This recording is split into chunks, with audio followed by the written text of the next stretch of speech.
Hi, good morning. I'm happy to be here with you guys. I'm at the University of South Carolina School of Medicine Library. And a little background about this project: the physician assistant, or the PA research course at the University of South Carolina School of Medicine in Columbia is typically offered during the fall semester. And after my 3-hour session in the course, the students have a 25-point assignment that they have about a week to complete. But late in the spring 2020 semester, they decided to move the research course up to the summer session because the students would normally be doing clinical time, their clerkships over the summer, but they were not able to due to the COVID-19 pandemic. So I ended up having about a month's notice about this change. So the main reason why I chose to do an asynchronous tutorial over a live virtual class was, at the time, I had not done any live virtual synchronous teaching or webinars. I didn't even have a microphone with my computer, but I did have experience creating asynchronous tutorials. And in my in-person classes, I try to do an interactive activity at least once per hour, and I was intimidated about working in interactive exercises during a virtual class. So luckily, I mentioned I've been creating some online tutorials, and I did have some practice converting an in-person class to an asynchronous tutorial, although those were only for 1-hour classes, and this was going to be a lot longer. When we first started designing tutorials at the library, part of the student evaluation forms we used would have questions related to the design, as well as if the students would prefer to have an in-person session with the librarian instead. And over the years, the students have overwhelmingly preferred to do a tutorial instead of an in-person session. And we also did a study with a passive versus an interactive tutorial design, and get some evaluation feedback, as well as if it improved understanding of key concepts. And there's the citation for an article about the study. But we found that the majority of the participants, 78%, preferred interactive tutorials to 22% with the passive tutorial design. As I was starting to think about the content for the PA tutorial, what I could keep from the in-person, what wouldn't translate well, my library director shared this ACRL webinar recording with me, and I'm sharing it with you guys because it was so helpful to me, especially about her tip about chunking content into these bite-sized pieces, as well as her example of an asynchronous lesson that was in a very conversational style. First watch this video, then do this activity. Here are the links to the PA research course tutorial that I'm talking about, as well as a link to our tutorial homepage. And all of our tutorials are freely available to view. They're not hidden behind a learning management system or require a network username and password. So this is what the homepage ended up looking like on my topic of evidence-based medicine resources and search strategies. The tutorial is comprised of 5 different modules, and with a total of 15 brief YouTube videos, 5 interactive tutorials, 4 sets of review question, and 1 hands-on activity, as well as their assignment. And so I'll share some pros and cons of my experience using some of the different technologies and software programs for this tutorial project. So starting out with the LibGuides program. Here are a few screenshots of what Module 4, the additional databases module, looks like, with blocks of information at the top, the purpose of the module, outlining the skills they'll gain in the module. Then there's a video to watch. And moving down towards the bottom of the page, there is an image about accessing full text, another video, and then finally at the bottom, review questions for the students to try out to do just a self-check. So this is an example of what the content I used LibGuides to create looks like, chunking content into that bite-sized bits of information. So the other modules for this tutorial have a similar look.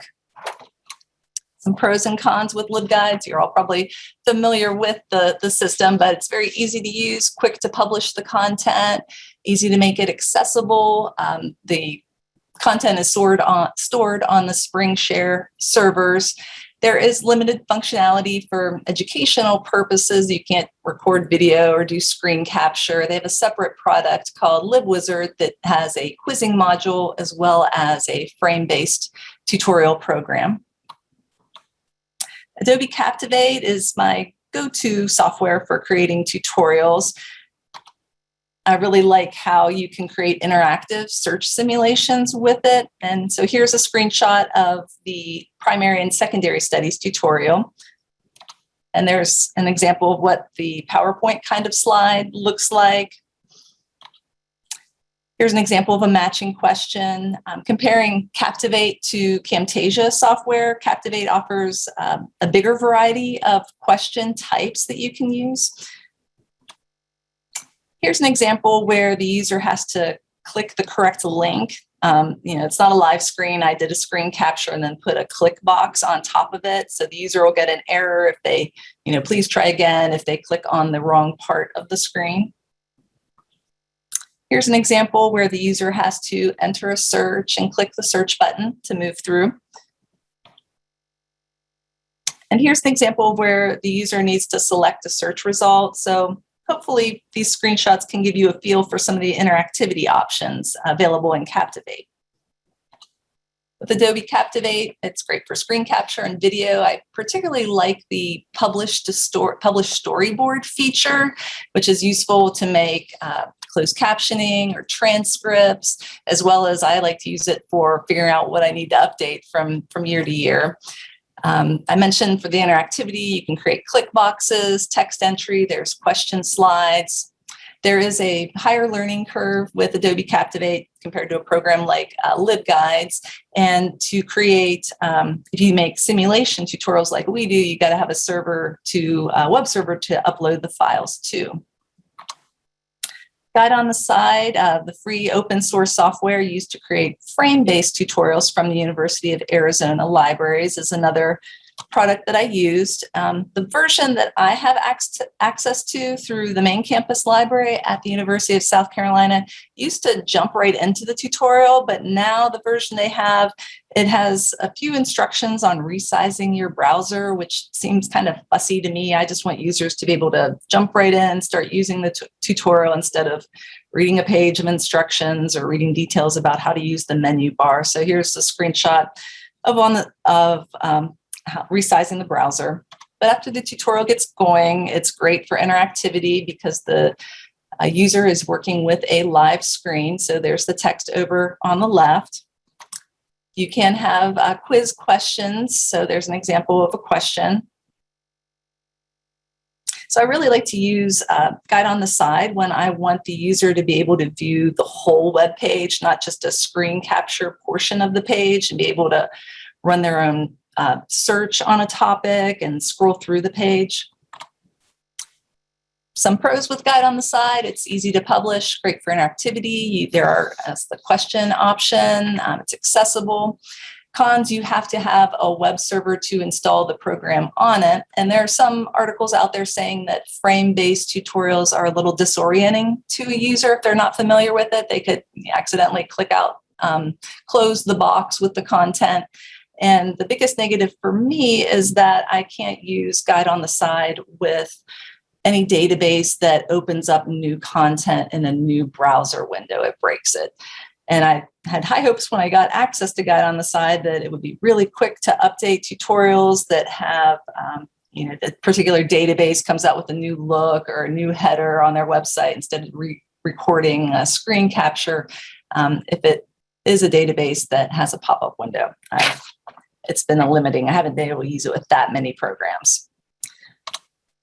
Moving right along to Camtasia.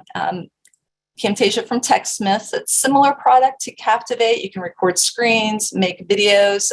You're not able to make quite the same kind of search simulation with text entry with Camtasia, but you can do hotspots in it, although I haven't tried that out yet. Camtasia ended up being the software that I used the most for this project because I wanted to create a bunch of short videos. I just needed to get a lot of content published quickly. So some of the content was just going to be more lecture-based, not requiring interactivity. So on those module pages that I have a bunch of videos on, I relied on having review questions at the end of the module so students could get some hands-on practice of the skills and the databases that are covered in the videos. Up to this point, I had not done any audio recording or editing. And with our student evaluation feedback, we've not received that many requests for audio. I've been kind of surprised about that. but not having audio meant one less thing I needed to edit when making updates to a tutorial. Because we all know how the database vendors like to make yearly tweaks to databases. So here is a screenshot of a PubMed video that we've uploaded to the library's YouTube channel. And you can, of course, add some animation to the screen captures to help emphasize links or portions of a website. So there's a blue arrow that appears on this screen. So pros and cons with Camtasia. It does have the questioning slide option to build some interactivity. The audio editing, so this was the first program that I used to edit audio, and I've since done some audio editing in Captivate, and I found Camtasia was a little easier to work with. It's easier to separate the audio from the different screen captures, and although using the same mic in Office, the audio quality has turned out better for me in Camtasia. Maybe I need to still learn a little bit more with Captivate.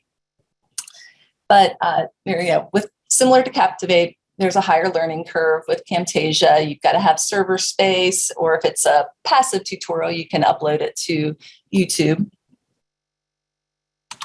So SurveyMonkey, I really like using SurveyMonkey for review questions or having self-checks for students. So here's a screenshot of a couple of multiple choice questions that were part of the tutorial. And in some of them, I have the student open up a new browser window, search a database, find the answer, and enter it there. And I like using the skip branching logic so they see if they answered correctly or not as they are progressing through the review questions or quiz.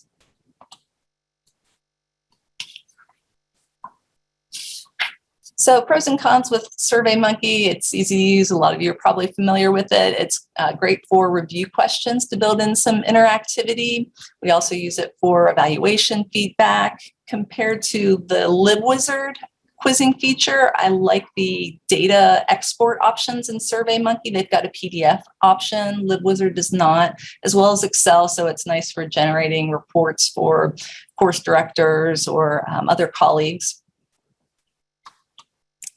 I also used Microsoft Word for one of the activities in the tutorial, which wasn't something that I thought about using, but it was an example that the instructor used in that ACRL webinar I mentioned earlier. So it can be a good low budget option for adding activities or an active learning exercise to a tutorial. So here is an example of an article, well, some content about what practice guidelines are. So after the student reads through that, they go and visit a web page and select a practice guideline of their own interest from that page, and then scroll through the document, get a feel for what type of article, kinds of content that's available in that type of article. So Microsoft Word, easy to use. We're all familiar with it. It's familiar to the user. It can be handy for activities. Easy to make it accessible. Some negatives, it's not as polished and snazzy as some of the tutorial products. The users, you've got to upload it somewhere, and the user's got to download it to use it. So those were all the programs that I used to create the PA research class tutorial. So after the students complete the tutorial, they had this 25-point assignment. And so the assignment was designed to have them work on their search strategy, collect a few full text articles for their research paper that would be due at the end of the semester. And the assignment and grading rubric, I kept the same for the in-person 2019 group compared to the 2020 tutorial group, although the content of the course was not identical with the tutorial compared to the in-person session. And the in-person session, I felt I was able to demonstrate longer search strategies, and they also had a group activity during class that was very similar to this assignment, but I was giving them the clinical question to use for their search topic. So how did they do? In the 2020 tutorial group, out of the 30 students, 28 received an A on the assignment and 2 received a B, compared to in 2019. In the in-person class, out of 28 students, 27 received an A and only 1 received a B. So I was a little worried how the tutorial group was going to do, but they ended up doing great with the assignment. If we look at a further breakdown of the individual scores on the assignment, you can see that the in-person group had slightly higher scores, with more students scoring 24 or greater on there. I ended up creating a similar tutorial as the PA research tutorial for our nurse anesthesia research class. For that class, it's usually a 2-hour presentation, no assignment. But that course also got moved up from fall to the summer session. So I was able to reuse a lot of the videos that I had created. And the faculty member really liked the tutorial and asked me to create something similar for the new doctoral nurse anesthesia program for the library orientation. So I consider the project was a success. I learned some new skills, as well as having some new instructional videos and tutorials that I could repurpose. Some tips for project management. I always start out any instructional design of a tutorial with the learning objectives or the outcomes that I want for the student, and then backtrack there and build it. Although the research literature is mixed on whether interactive tutorials are more effective than passive, I try to build interactivity or active learning exercises into each module. From our evaluation data, our students prefer it, and I prefer to do tutorials that have more interactive elements. For a large multi-module tutorial like this, I keep a detailed to-do list and to keep track of which modules or videos I've updated, which I still need to do. My husband calls me the list maker. I like to make those lists. I already mentioned the storyboard feature in Captivate. Having a reviewer, another person in my department serves as my editor. She'll test the tutorials, especially the interactive ones, finds any glitches, typos. Even though I may have looked at something multiple times, having a fresh set of eyes view it and offer feedback has just been extremely helpful. I also keep a list of other medical libraries and academic library websites that I periodically check out to see the tutorials that they're creating and what design methods they're using. So I encourage you to create your own list. And here are 2 blogs that I also follow to learn about new technologies and see what others are doing. In the library, after this project, the library ended up purchasing LibWizard, so I got some experience using it and just wanted to show you a couple of examples with it before I wrap up. So it's another frame-based tutorial software similar to Guide on the Side, although LibWizard just jumps right in. There's no browser resizing screens. You can customize the look of it a little bit more than you can with Guide on the Side. And I really like the quiz feature with LibWizard. So here is a screenshot of the nurse anesthesia library orientation tutorial where I've embedded the review questions into a LibGuides page. So just like in SurveyMonkey example earlier, I have them go out, do hands-on searching in databases to find an answer. But instead of using the branching logic to show responses, whether they were correct or not, there's a nifty little feature at the end that will show you what you answered as well as a correct answer, and you can even kind of customize a message there. So with LibWizard, it's great for interactivity, the quiz scoring, the cons with it, and there's a higher learning curve, I think, to it compared to Guide on the Side. And again, just like with Guide on the Side, you've got to avoid using databases or web pages that are going to be opening up in new windows with LibWizard. So that's all that I had. So hopefully through the examples, you gained a new tip or a new way of adding interactivity or using some of the software that I mentioned for your own tutorial design. All right. Thank you so much, Roz, for presenting and sharing your expertise with us today. We do have some time for our Q&A portion, so I will turn it over to my colleague, Missy, who's been paying attention to our chat and hopefully Q&A to see if we actually have some questions for Roz today. Thanks, Kawana. We actually don't have that many. Roz, your details were fantastic, so there aren't many questions. People are mostly concerned in having access to the resources afterwards, which is awesome, and they will be. So the presentation, like Kawana said, will be recorded, and there is a link from Patricia. Thank you, Patricia, in chat. She plugged in the link where slides are available for download. So grab that link, everybody, if you want access to the slides and all of the great tips contained there. but I don't see any other questions. It just shows how good of a job Roz did today. Or maybe people are taking a coffee break. Good morning, right? Oh no, they're here. Oh, they're here. You have 148 people in the room with us today. So From all over the world. all over the world. Yeah, absolutely. That's awesome.